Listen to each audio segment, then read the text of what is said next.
Fulvio Covalero, che tra l'altro abita proprio in quella zona, ci tiene a precisare che la morfologia territoriale che c'è nella zona di Viale al Cacciatore è molto simile a quella del luogo in cui viene ritrovata Liliana Resinovic.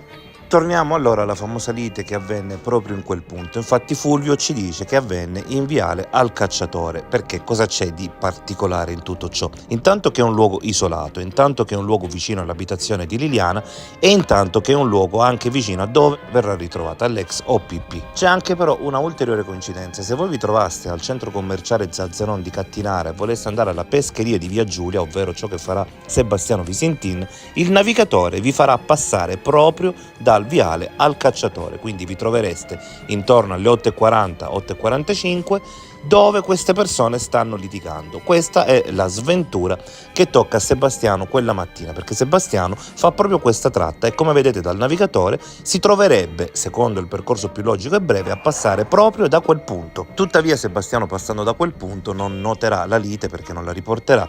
Allo stesso tempo interverranno i carabinieri che non troveranno più i contendenti. E un'altra cosa importante è che, nonostante 1000 appelli, i protagonisti di quella lite non verranno mai allo scoperto. Ricordo sempre, per chi non avesse seguito i miei video da Trieste, che la rotonda del Boschetto si trova a soli 200 metri dall'ingresso del parco e a soli 400 metri da Piazzale Gioberti, dove siamo certi che Liliana quella mattina sia giunta. Il sito dove è stato trovato il corpo di Liliana ha una particolarità.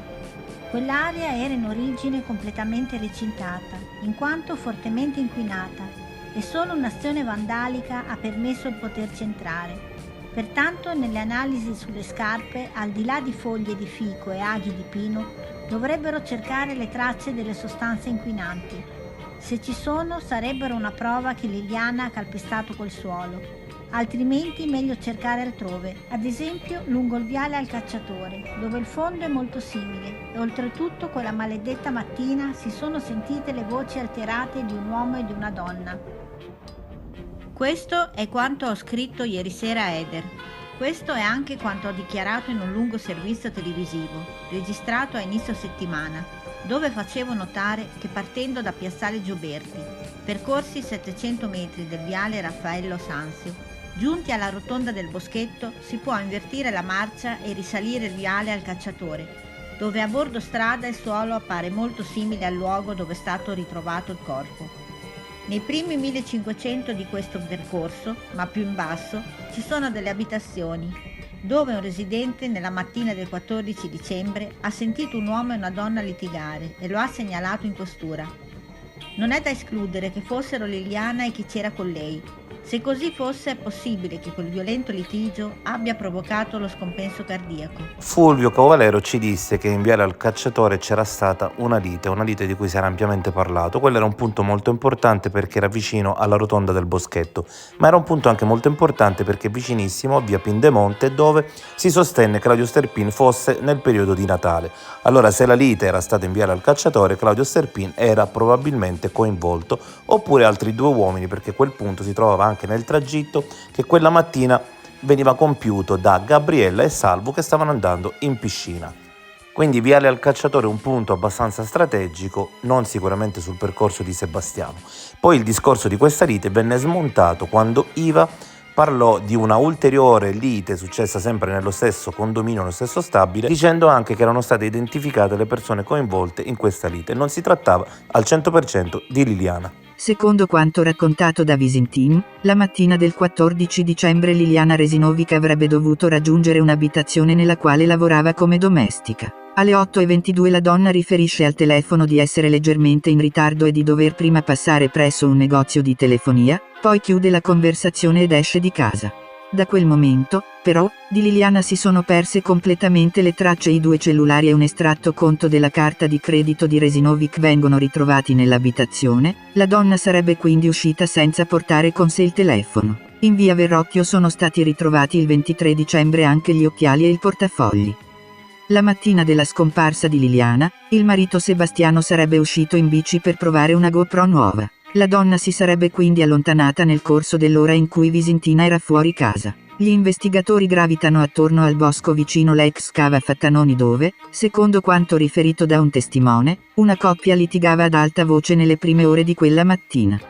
Ma come sentite in questo caso, un testimone udì due persone litigare in ben altro punto di Trieste. Qui ci troviamo vicino alla ex cava Faccanoni e guarda caso questo punto è a metà strada tra via Verrocchio e la discesa che porta poi al punto in cui Liliana verrà ritrovata.